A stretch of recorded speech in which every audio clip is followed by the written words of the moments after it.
Hi అండి. నమస్తే. Welcome to అమ్మాయి లోకం. అందరూ ఎలా ఉన్నారు? నేనైతే చాలా బాగున్నాను. మీరందరూ కూడా బాగుండాలని మనస్ఫూర్తిగా కోరుకుంటున్నాను. ఇవాళ బంగాళదుంపలు ఉడకపెట్టే పని లేకుండా క్విక్‌గా, ఫాస్ట్‌గా అయిపోయే ఆలూ పరాటా రెసిపీ ఎలా తయారు చేయాలో చూద్దాం. స్కిప్ చేయకుండా లాస్ట్ వరకు చూడండి. ఫస్ట్ వచ్చేసి ఒక కప్పు గోధుమ పిండి తీసుకున్నానండి. మీ క్వాంటిటీ తగినట్టుగా మీకెంత కావాలో దానికి తగినట్టుగా తీసుకోండి. కొంచెం సాల్ట్ వేసుకుందాము. ఒక టేబుల్ స్పూన్ ఆయిల్ వేసుకుందామండి. వేసి సరిపడినన్ని నీళ్లు వేసుకుంటా చపాతీ పిండిలాగా కలిపి పక్కన పెట్టుకుందాము.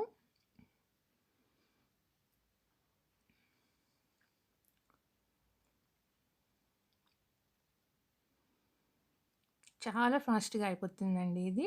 అదే సమయం చాలా రుచిగా కూడా ఉంటుంది. తప్పకుండా ఒకసారి మీరు కూడా ట్రై చేయండి. నేను ఏ రెసిపీ అయినా ట్రై చేసిన తర్వాత బాగా వస్తేనే నేను అప్లోడ్ చేస్తానండి. దీన్ని మూత పెట్టి ఒక 15 నిమిషాలు పక్కన పెట్టుకుందాము. ఆలోపు స్టఫింగ్ మనం రెడీ చేసుకుందాము. ఇప్పుడు బంగాళదుంపలు తీసుకున్నానండి నేను. ఇవి మీడియం సైజు 2 తీసుకున్నాననమాట.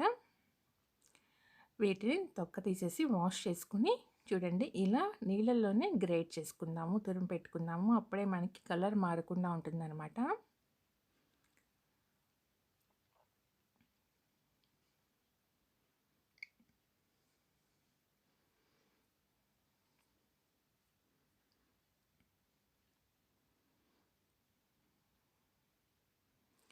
అట్లానే ఎక్స్ట్రా ఉన్న స్టార్చ్ కూడా మనకి రిమూవ్ అయిపోతుంది.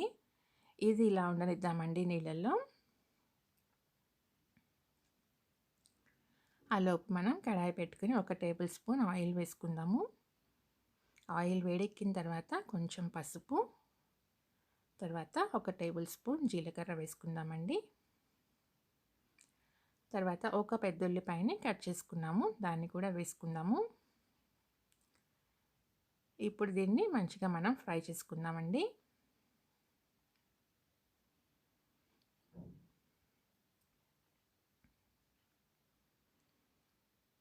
ఇప్పుడు ఒక టేబుల్ స్పూన్ అల్లం వెల్లుల్లి పేస్ట్ వేసుకుందాము.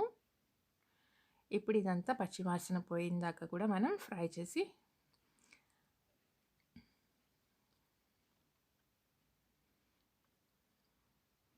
మనం తురిమి పక్కన పెట్టుకున్న బంగాళదుంప తురుము వేసేసుకుందామండి.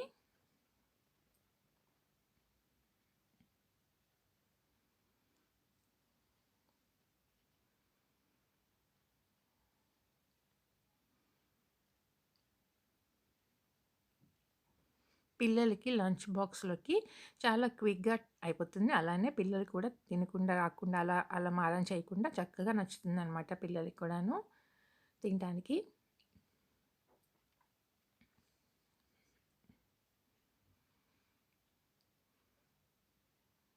రుచికి సరిపడినంత ఉప్పు వేసుకుందామండి.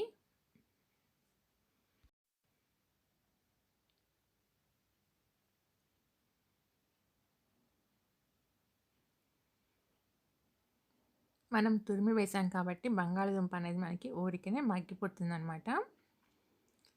ఇప్పుడు ఒక టేబుల్ స్పూన్ కారం వేసుకుందామండి.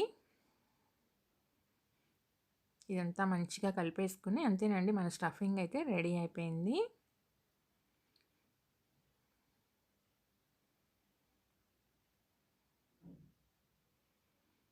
ఇది పూర్తిగా చల్లారిపోవాలండి.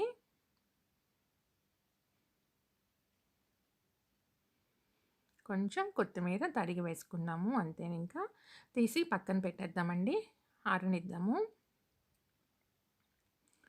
ఆ లోపల మన చపాతీ పిండి చూద్దాం ఒకసారి మూత తీసి ఎలా ఉందనేది.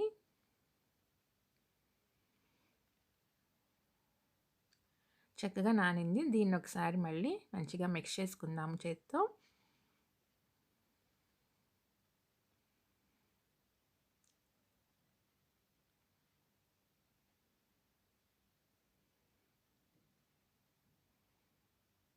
దీన్ని మనం ఈక్వల్ పార్ట్స్‌గా తీసుకొని ఫస్ట్ మనం పూరి ఎలా అయితే రోల్ చేసుకుంటామో అలానే రోల్ చేసుకుందామండి.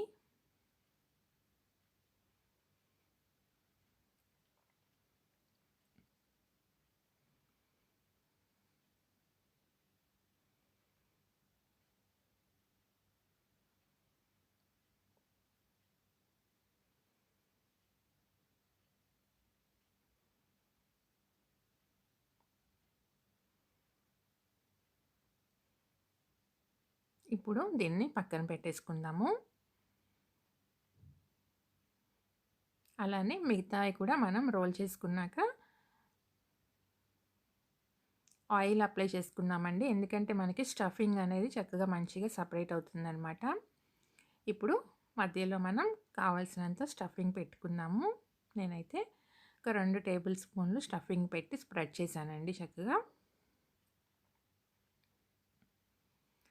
దీనిపైన ఇంకొక పూరి పెడదాం ఇప్పుడు. ఎడ్జెస్ అన్నీ మంచిగా ప్రెస్ చేసేసేయండి. లాక్ చేస్తే మనకి ఇది ఉడికిన తర్వాత కూడా అది మనకి ఎడ్జెస్‌లో నుంచి ఓపెన్ అవ్వకుండా ఉంటుంది. చూడండి చక్కగా ఒక మూత పెట్టేసి మనం రౌండ్‌గా కట్ చేసుకున్నామంటే అన్నీ మనకి ఈవెన్‌గా మంచిగా కనపడుతుందనమాట చూడటానికి కూడాను. అంతేనండి. ఎంత క్విక్‌గా అయిపోతుంది కదా! అలానే అన్నీ రెడీ చేసేసుకొని మనం చక్కగా ఫ్రై చేసుకుందాము.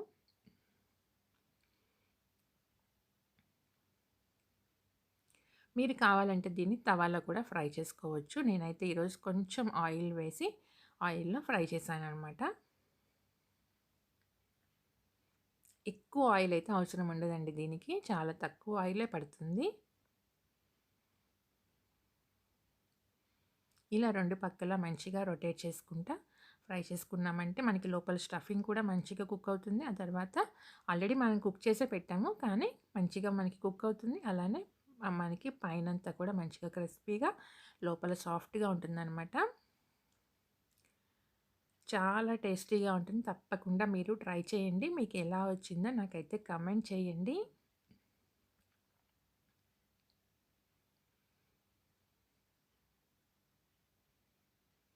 అలానే ఫస్ట్ టైం చూస్తున్న తప్పకుండా సబ్స్క్రైబ్ చేసుకొని చూడండి. ఒక లైక్ ఇచ్చేయండి. మీ ఫ్రెండ్స్‌కి, ఫ్యామిలీ మెంబర్స్‌కి షేర్ చేయండి. ఈరోజు రెసిపీ అయితే ఇంతేనండి. రేపు ఇంకో కొత్త రెసిపీతో మీ ముందుకొచ్చేస్తాను. Thank you for watching. చూడండి మనం ఆయిల్ అప్లై చేసి పెట్టాం కాబట్టి లోపల మంచిగా మనకి చక్కగా ఆ స్టఫింగ్ అనేది ఎలా కనిపిస్తుంది కదా! ఆయిల్ అప్లై చేసామంటే మనకి అతుక్కోకుండా మంచిగా వస్తుందండి. చూడండి. అంతేను. తప్పకుండా ట్రై చేసి నాకైతే కామెంట్ చేసేయండి. Thank you for watching.